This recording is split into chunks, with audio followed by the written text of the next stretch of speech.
रहते हैं, चिंतन करते रहते हैं। इसी कारण उन्हें मुनि कहते हैं। ऋषि और मुनि, ऋषि का मतलब रिसर्च करने वाला, वैज्ञानिक है ना। कोई कोई चीज़ों का रिसर्च करता है, ऐसा करने से क्या हो जाएगा, वो है ऋषि। तो हमेशा मनन चिंतन करते थे, वो है मुनि। हम ऋषि और मुनि इस बात का मनन चिंतन कर रहे हैं कि मनुष्यों का उद्धार कैसे होगा कलयुग के मनुष्य।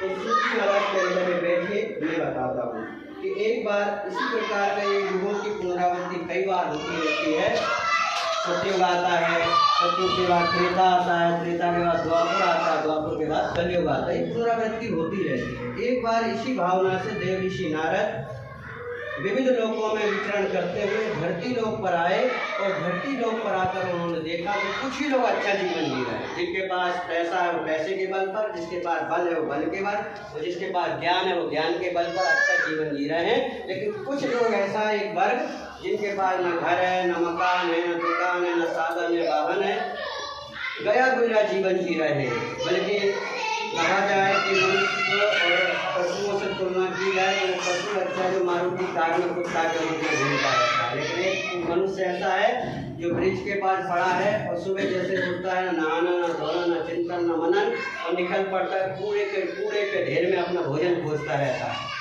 कचरा बीनता रहता है। तो पशु से तुलना की जाए तो पशु अच्छा है, उससे बढ़कर तो मनुष्य अपनी जिंदगी जी रहा है। तो देव ऋषि नारद को रहा नहीं गया और तुरंत भगवान के पास पहुँचे, भगवान नारायण के पास, और भगवान नारायण को प्रणाम किया।